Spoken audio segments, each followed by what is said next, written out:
un abuso sobre el producto que generaba el campo. Okay. Bueno, diputado Soto, se menciona administraciones anteriores. Bueno, yo quizás ahí no voy a compartir la opinión de don Rafael, porque nosotros debemos de recordar que El Salvador antes de la guerra era un país que tenía una agricultura muy rentable y había una generación de empleo importante.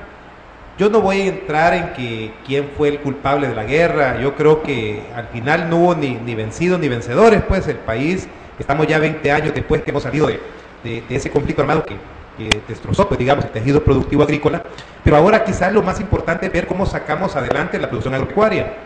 El primer enemigo de la agricultura en este momento debemos de recordar que somos el país más pequeño de Centroamérica.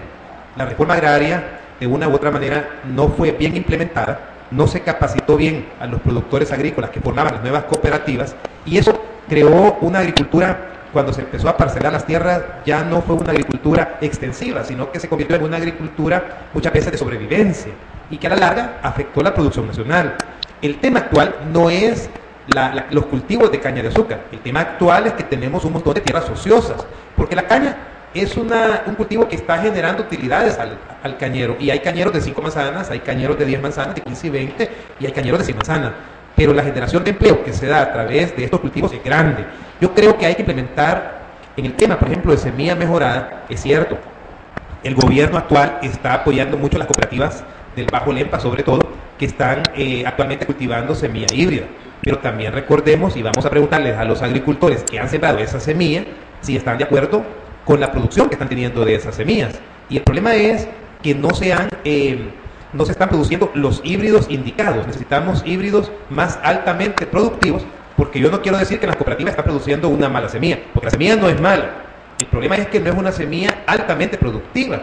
Y si nosotros nos vamos a compararla con semillas de otras marcas que son importadas, esas semillas producen hasta 80, 90 quintales por manzana. Okay. Y la producción que estamos teniendo de la semilla producida en El Salvador anda por las 50 quintales por manzana. Entonces hay que darle mejores líneas para que ellos puedan producir mejores híbridos, que cuando se los pasemos a los pequeños agricultores tengamos más producción. Ok, bueno, diputado, usted mencionaba que las políticas neoliberales han destruido el tejido productivo del país. ¿Cómo encuentra el gobierno del cambio el tema de la agricultura? ¿La agricultura cómo encuentra el gobierno?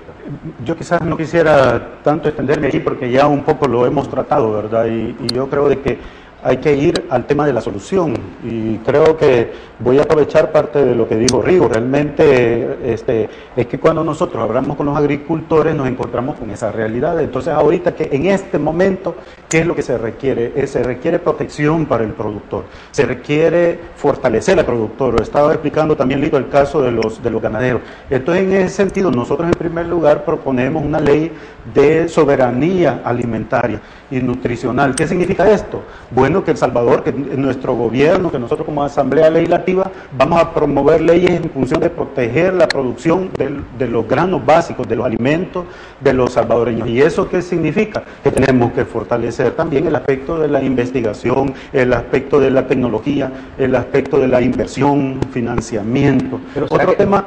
Sí. Perdón, solo quería decir, la semilla.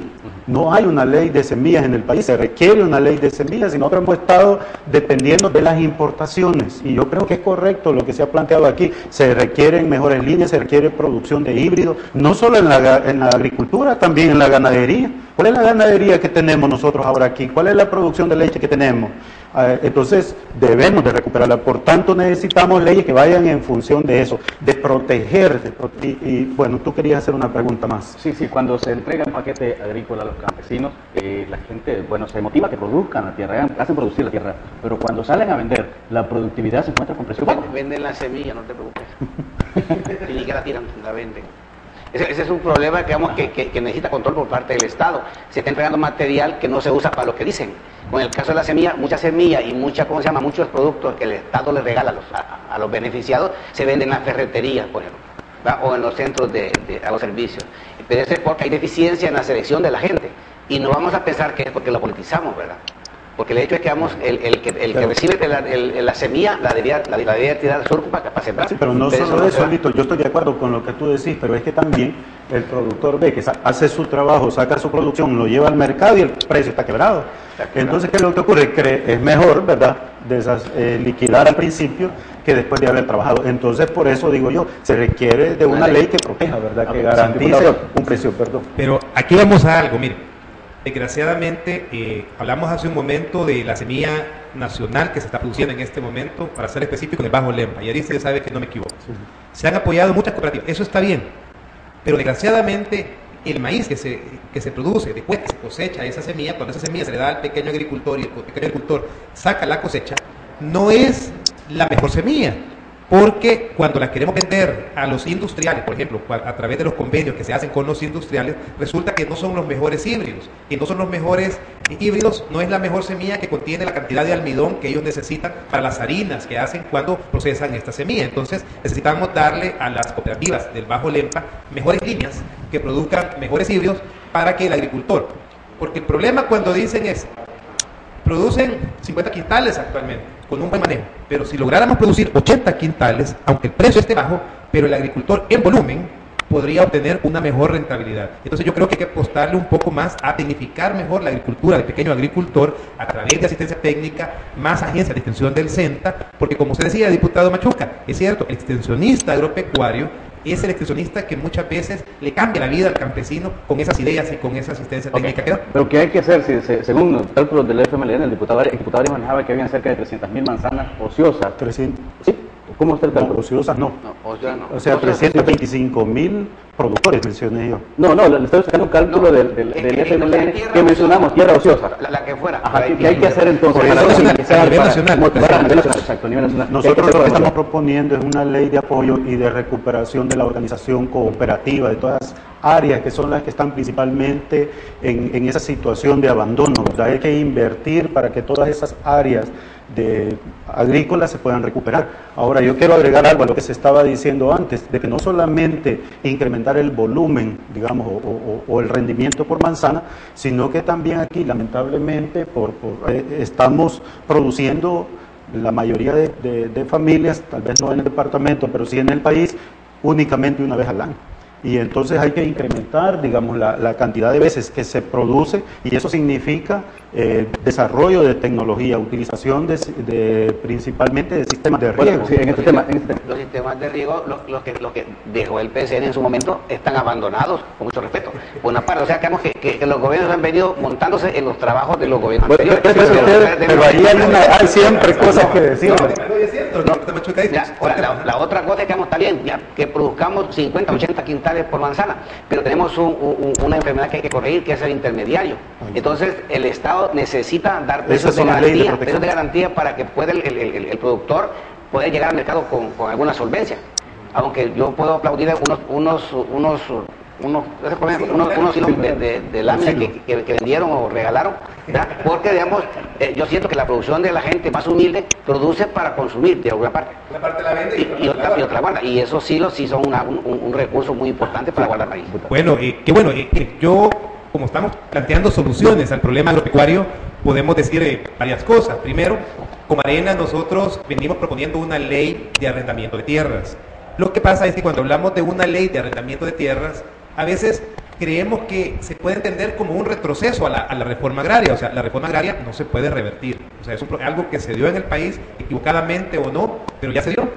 La ley de arrendamiento de tierras es una ley que proponemos nosotros que le garantice al dueño de la tierra, porque todavía hay gente que dice y piensa, si arrendo mi tierra, después sale un decreto legislativo y me quita la tierra, como se dio en años anteriores.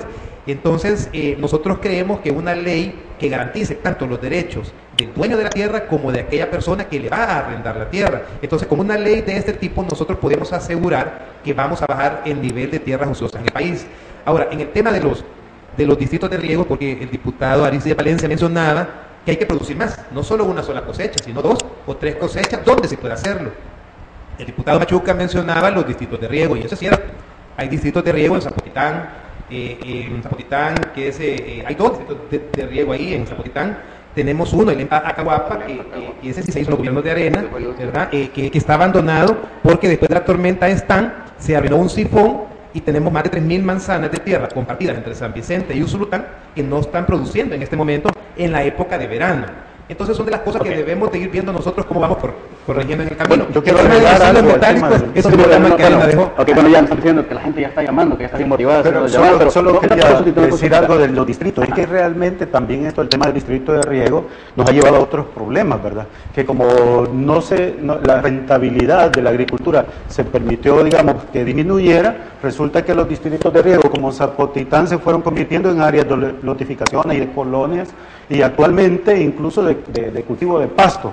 Entonces, ¿qué es lo que ocurre? Por ejemplo, el CENTA tiene una factura de $300,000 cada mes de energía eléctrica para un grupo pequeño de productores que tienen áreas inmensas que están preparando tanto para pasto como para notificaciones. Bueno, tenemos un amigo ahí, un amigo televidente que ya rato está en línea esperando. O sea, todavía no es el espacio para la llamada, pero vamos a retomar su llamada muy gentilmente porque sé que tiene algo importante que decirnos. Buenas noches, amigo. Hola, buenas noches. Sí, buenas noches, adelante. Sí, aló. Sí, buenas noches, le escuchamos. Sí, felicitarlos, definitivamente, ¿verdad? Pero ojalá que así con la seriedad que están hablando acá, cuando ya sean elegidos, pues, también en la asamblea lo hagan. Ahora bien, yo voy a dar un punto en relación al abono y a la semilla que dan cuando se va a echar el periodo de septiembre. Ahí se da un problema, y eso se dio cuando estuvo Arena y que estaba al frente, de que de cada 50 personas que sacan el abono o la semilla de donde lo estén dando, 50 lo venden, 50 no son agricultores, eso todo el mundo lo sabe, y ese abono va a parar a los agroservicios o va a parar a otro tipo de gente. Ahora bien, el señor Arena y el señor Valencia, considero yo que ellos ya saben más o menos cuánto se gasta en comprar esos insumos. ¿Por qué mejor no subsidian a nivel general y nacional para que el abono y los demás insumos se vendan a un precio más bajo y que el agricultor pues se vuelva más interesado en cultivar? Porque yo conozco mucha gente que tiene 4 manzanas, pero dicen, no, yo solo siempre una o media manzana solo por gasto, porque eso no tiene cuenta. Gracias. Y están botando una millonada en ese abono y en esa semilla que yo sé que el gobierno la compra, pero vuelvo a repetir, de cada 100, 50 no son verdaderos agricultores y siempre reciben eso. Gracias, muy amable. Gracias, muy amable. Pase una feliz noche, amigo televidente. Muy importante su percepción, su valoración. O sea, todavía no es el espacio de llamadas, hay que recordar a nuestros amigos televidentes, todavía no es el espacio de llamadas más adelante, porque regresamos de la pausa, nosotros lo vamos a habilitar para que usted pueda activar nuestras líneas telefónicas. Pero vamos a retomar el punto que mencionó nuestro amigo televidente, también lo que mencionó el diputado Machuca. Pero antes de entrar a eso, una regulación de precios de los insumos agrícolas era lo que contemplaba el programa de gobierno de Mauricio Funes. Regulación de precios, ¿qué les parece a usted una regulación de precios en los insumos agrícolas? Es que, mira, cualquier ley que tú crees, si no tiene, digamos, el acompañamiento de todos los interesados en el tema, las cosas se detienen en algún momento. Es como la justicia en el país, por ejemplo, ¿verdad? La policía hace lo suyo, la fiscalía puede hacer lo suyo, pero si en los juzgados las cosas no caminan, sencillamente se traba la carreta. Es igual como en la producción. Mira, podemos producir en el campo, ¿verdad? Pero si la producción, digamos, no alcanza a llegar a donde tiene que llegar, todos salimos perdiendo. Allí hay una situación y es lo que mencionaba yo, es que si no hay garantía para el productor, que ya una vez ha concluido su proceso productivo, tiene su producto, va al mercado y no se le retribuye su trabajo, es decir, los precios de los productos están por abajo, entonces, de su trabajo, ¿verdad? Entonces, no va a haber realmente una reactivación de la economía. Entonces, más que en la parte de los insumos, que también hay que trabajar en ella, se requiere asegurar, generar garantías, digamos, crear mecanismos por medio de los cuales, ya se mencionaba aquí lo de los intermediarios, ¿verdad? Por medio de los cuales el productor, la familia productora, garantice, digamos, que va a ser retribuida en su trabajo. Ok, gracias, doctor. Sí, bueno, yo creo que acá también debemos de verlo de esta manera. Ninguna regulación de precios es buena. En los términos económicos, lo que podemos tener a querer regular los precios es un desabastecimiento. Yo creo que el programa de semilla mejorada, cuando nace con la idea de incentivar al pequeño productor a que produzca con una semilla de buena calidad. Ese creo que ya es un subsidio, porque prácticamente al darle la semilla, al darle parte del fertilizante, pues es un subsidio directo que está teniendo el pequeño agricultor. El problema que tenemos es de producción, porque si en lugar de producir 40 o 50 quintales produjera 80, pues tendría mayor oportunidad, aunque los precios no sean tan favorables, pero en el volumen, el pequeño agricultor poder tener niveles de rentabilidad más grandes. Ok, gracias, diputado. Bueno, vamos a una pausa, me están diciendo que pausa. 2612-3730, ¿verdad, compañero? Sí, 2612-3730, el número que usted debe de marcar. Cuando recemos, ya el paso de llamadas va a estar aperturado para que usted pueda participar en su programa En Ruta a las Elecciones, pero todo después de una pausa. Que de tamal me huele. Estás viendo En Ruta a las Elecciones. Ya volvemos. Sin duda, don Lalo Handal es el mejor candidato para alcalde del Sultán. Lalo Handal es el único candidato que nos ha apoyado en cerrar las bordas del Río Grande aquí en la zona de Puerto Parada. Lalo Handal apoyará este proyecto piloto en 9 comunidades de Puerto Parada.